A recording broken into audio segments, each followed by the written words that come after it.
Dobrodošli u još jednu epizodu Skrivenih stvarnosti.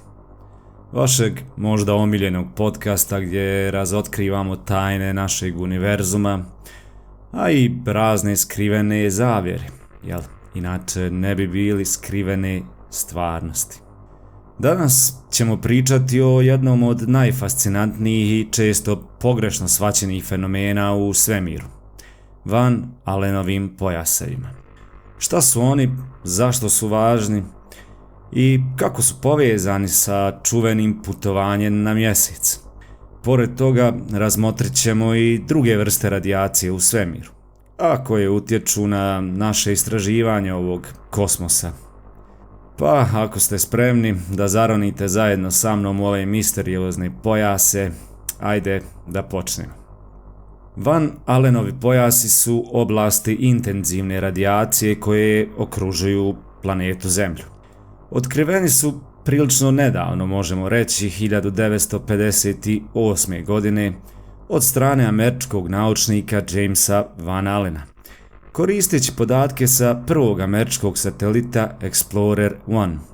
Ovi pojasevi se sastoje od nabijenih čestica, zarobljenih u zemljinom magnetnom polju, i postoje dva glavna pojasa, unutrašnji i spoljašnji pojas. Unutrašnji pojas se proteže otprilike oko 1000 do 12.000 km iznad planete Zemlje i uglavnom sadrži protonsku radijaciju, dok spoljašnji pojas se nalazi između 13.000 i 60.000 km iznad Zemlje i sastoji se pretežno od elektrona. Van Alenovi pojasi funkcionišu kao nevidljiv štit koji štiti Zemlju od visokih nivoa radijacije, koja dolazi naravno iz svemira. Oni apsorbuju i skreću sunčevu radijaciju i kosmičke zrake, koje bi inače mogle imati veoma štetne efekte na život na Zemlji, pa na tome hvala Bože, nauko, sveta silo ili šta već. Magnetno polje Zemlje zarobljava te nabijene čestice stvarajući ove prstenove radijacije. Unutrašnji Van Alenov pojas je relativno stabilan i uglavnom se sastoji od protona sa visokim nivoom energije. Spoljašnji pojas je mnogo dinamičniji i može značajno se proširiti ili smanjiti, a sve u zavisnosti od aktivnosti Sunca. Tokom solarnih oluja spoljašnji pojas može postati mnogo intenzivniji, što predstavlja dodatni izazov za naše satelite i bilo kakve vrste svemirskih misija ili letjelica. James Van Allen i njegov tim koristili su podatke sa Explorer 1 i Explorer 3 satelita da otkriju ove pojaseve radijacije.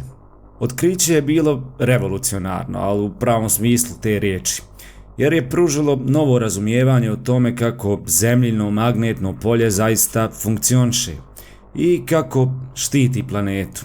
Ovo otkriće je također bilo ključno za razvoj svemirskih misija, jer je pokazalo potrebu za zaštitom od radijacije, naravno, za bilo koju letjelicu ili astronauta koji bi napustili nisku orbitu Zemlje. Ovi pojasevi imaju složeni promjenjiv karakter, što ih čini izazovnim za istraživanje i samorazumijevanje. Naučnici koriste različite instrumente i satelite da prate i proučavaju ove pojaseve, što je ključno za planiranje svemirskih misija i zaštitu satelita koji kruže oko Zemlje. Van Alenovi pojasi nisu jedini pojasevi radijacije u svemiru. Slični pojasevi su pronađeni i oko drugih planeta, uključujući Jupiter i Saturn, što pokazuje nama ljudima univerzalnost ovih struktura u solarnom sistemu.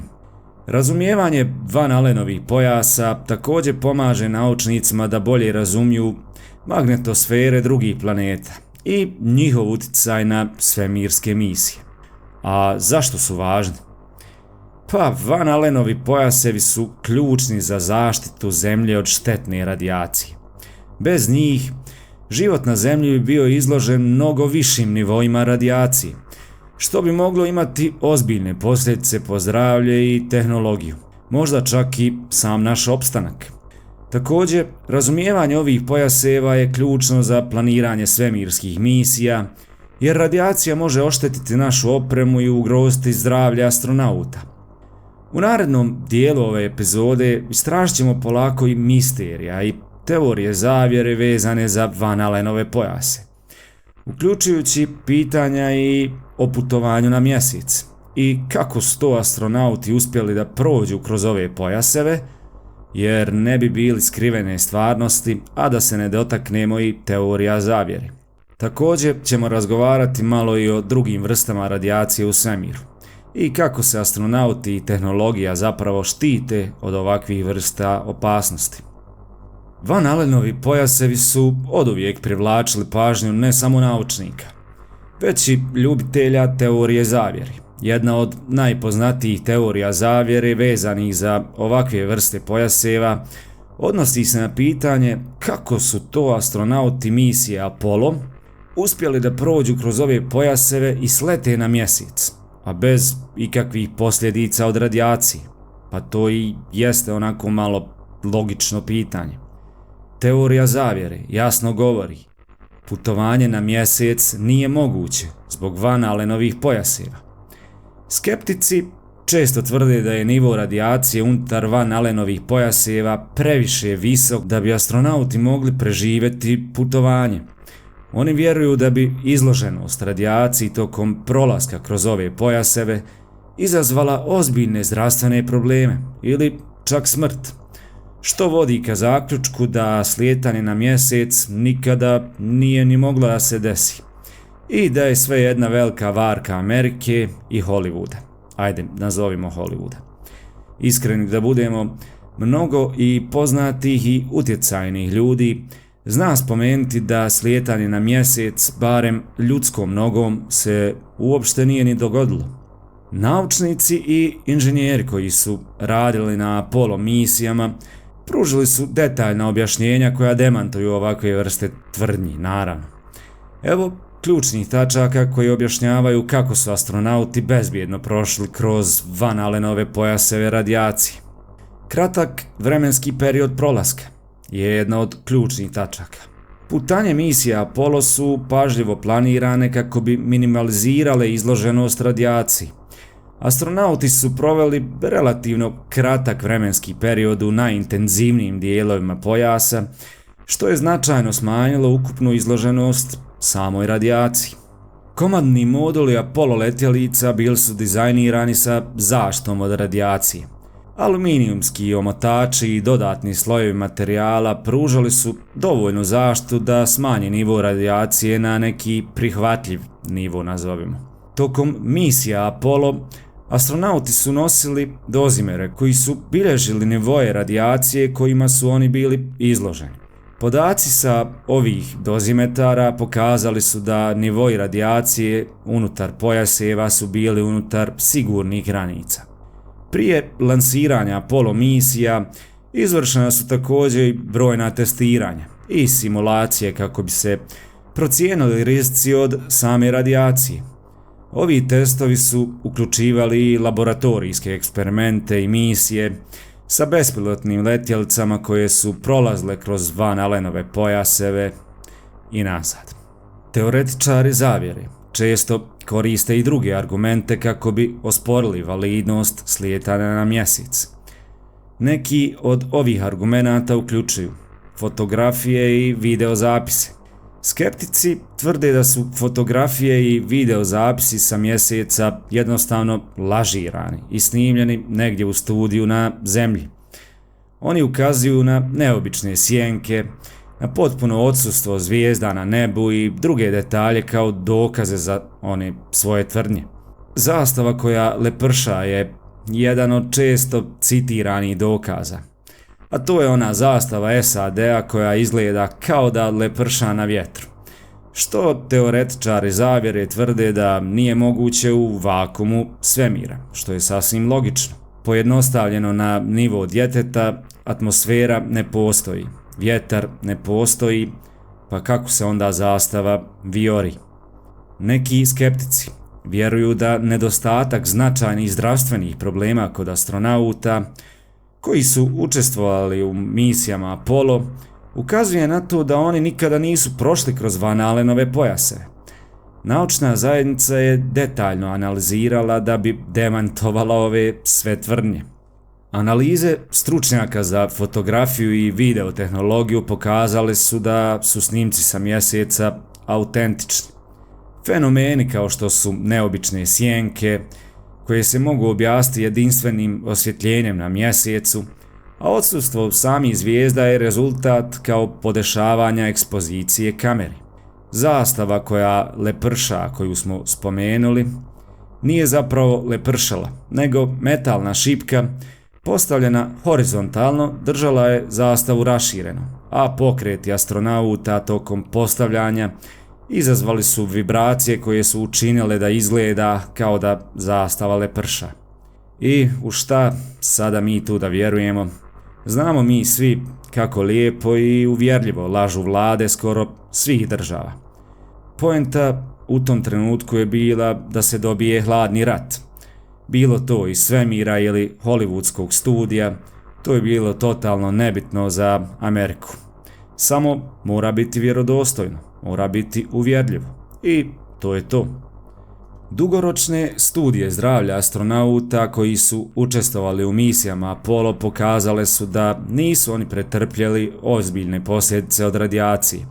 Iako su bili izloženi povišenim nivoima radijacije, ti nivoji su bili unutar sigurnih granica zahvaljujući mjerama zaštite i kratkom vremenu izloženosti. Kao što smo već spomenuli, brz prolazak kroz Van Allenove pojaseve.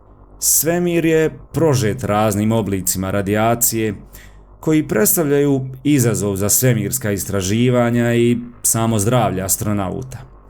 Radijacija u svemiru dolazi iz različitih izvora, uključujući Sunce, udaljene druge zvijezde i galaksije, a razumijevanje ovih izvora i njihovih uticaja ključno je za razvoj tehnologija i samih strategija koje omogućuju sigurna svemirska putovanja. Kozmičke zrake su visoko energetske čestice koje dolaze izvan našeg sunčevog sistema. One se sastoje uglavnom od protona, ali uključuju i teže elemente kao što su jezgre helijuma i teži iona. Kozmičke zrake su veoma prodorne i mogu uzrokovati značajna oštećenja na opremi i ljudskom tijelu. Te same zrake mogu izazvati i kvarove na elektronskim uređajima i satelitima, kao one što vidimo tokom solarnih oluja, ukoliko neko od vas to prati. Kada visoko energetske čestice udare u elektronske komponente, mogu izazvati promjene u podacima ili čak trajna oštećenja. Ovaj fenomen je poznat kao bit flip i predstavlja veliki izazov za pouzdanost svemirske tehnologije. Izloženost kozmičkim zracima može imati ozbiljne posljedice po zdravlje i astronauta. Visoko energetske čestice mogu oštetiti sam DNK, što povećava rizik od raka i drugih bolesti. Također mogu izazvati akutne zdravstvene probleme kao što su radijacijska bolest. Sunčeva radijacija je još jedan važan izvor radijacije u svemiru. Sunce emituje energiju u obliku elektromagnetnih talasa, uključujući ultraljubičasto, nama svima poznato UV zračenje, X zrake i gama zrake, kao i energetske čestice koje čine solarni vjetar. Solarni vjetar se sastoji od struje nabijenih čestica, uglavnom protona i elektrona, koje Sunce emituje u svim svojim pravcima. Intenzitet solarnog vjetra može se dramatično povećati tokom solarnih oluja koje mogu uzrokovati geomagnetne oluje i na Zemlji. Solarne oluje, kao što smo ispomenuli, mogu izazvati poremećaj u satelitskim komunikacijama, navigacionim sistemima i energetskim mrežama na Zemlji. Nabijene čestice solarnog vjetra mogu oštetiti solarne panele i druge osjetljive komponente na svemirskim letjelcima. Astronauti su izloženi povišenim nivoima radijacije tokom solarnih oluja. Intenzivna izloženost može izazvati akutne simptome radijacijske bolesti, što smo već spomenuli, a uključuju mučninu, povraćanje i umor. Dugotrajna izloženost povećava rizik od razvoja i hroničnih zdravstvenih problema, pa čak i smrti. Iako je niska zemljina orbita, koja se naziva LEO, relativno zaštićena od kozmičkih zraka i solarne radijacije zahvaljujući našem magnetnom polju koje nas čuva od svega toga, astronauti na Međunarodnoj svemirskoj stanici ISS i dalje su izloženi povišenim nivoima radijacije u poređenju sa ljudima na Zemlji. I to u velikoj mjeri, vjerujte, čak puta 10. Zbog toga gore i ne ostaju mnogo, odnosno nije preporučljivo da ostaju na duže vremenske periode. Sateliti i svemirske letjelice u LEO zoni mogu doživjeti kvarove i oštećenja uslijed radijacije. Inženjeri koriste različite strategije za zaštitu elektronike, uključujući oklopljenje i korištenje radijacijski otpornih komponenti. Spominjali smo već aluminijum i njihove folije u misiji Apollo. Kako bi se smanjio rizik od radijacije, naučnici i inženjeri razvijaju različite mjere zaštite za svemirske misije. Neke od tih mjera uključuju korištenje materijala koji apsorbuju ili odbijaju radijaciju, kao što su plastika bogata vodionikom, specijalni kompozitni materijali uključujući i kompozit aluminijuma. Dizajniranje svemirskih letjelica sa zonama gdje se astronauti mogu skloniti tokom solarnih oluja kako bi radijacija bila niža. Razvoj samih lijekova i suplemenata koji mogu pomoći u zaštiti ćelija od radijacije ili ubrzati samu regeneraciju ćelija. Pažljivo planiranje samih trajektorija i vremena misija kako bi se minimalizirala izloženost najintenzivnijim dijelovima radijacijskih pojaseva i periodima visokih solarnih aktivnosti. Izgradnja svemirskih habitantskih modula sa ugrađenom zaštitom od radijacije za dugotrajne misije na Mjesec, Mars i dalje, pa sve su to neki planovi za budućnost. A što se tiče planova za povratak na Mjesec i misijama na Mars, zaštita od radijacije postaje još važnija. Mars nema globalno magnetno polje kao Zemlja, što znači da će astronauti biti izloženi znatno većim nivoima radijacije. Budući habitantni moduli moraju biti dizajnirani sa naprednim zaštitnim mjerama od radijacije, uključujući vjerovatno neka debela oklopljenja i mogućnosti za sklanjanje tokom perioda visokih radijacija, solarnih oluja i dalje. Naravno, sa napretkom tehnologije, naučnici neprestano razvijaju nove načine i proučavaju i zaštitu od same radijacije. NASA i druge svemirske agencije rade na projektima kao što su habitantni moduli sa poboljšanom zaštitom od radijacije. Također i novi materijali koji bolje apsorbuju radijaciju. Istraživanje Van Allenovih pojaseva ostaje ključno za razumijevanje kako zaštititi astronaute i opremu tokom dugotrajnih misija. Također, studije o tome kako se solarni vjetar i geomagnetske oluje interakcijom sa pojasevima pomažu u predviđanju i ublažavanju ovih efekata na zemaljske tehnologije, kao što su sateliti i naše energetske mreže. U današnjoj epizodi pokrili smo složenost Van Allenovih pojaseva. Ova tema možda jeste malo teža za razumjeti, ali je veoma važna za onog ko želi da razumije šta su to svemirske radijacije. Pokazali smo njihovu važnost za svemirska putovanja i razotkrili neke od najpopularnijih misterija i teorija zavjere vezane za njih. Također razgovarali smo i o različitim vrstama radijacije u svemiru i kako se istraživači bore protiv ovih opasnosti. Mi se nadamo da ste vi uživali i da ste saznali nešto novo i zanimljivo. A ako vam se dopala ova epizoda, ne zaboravite da se pretplatite na naš podcast koji je potpuno besplatan i podijelite ga sa prijateljima. Do sljedećeg puta, naravno, imate veliki pozdrav.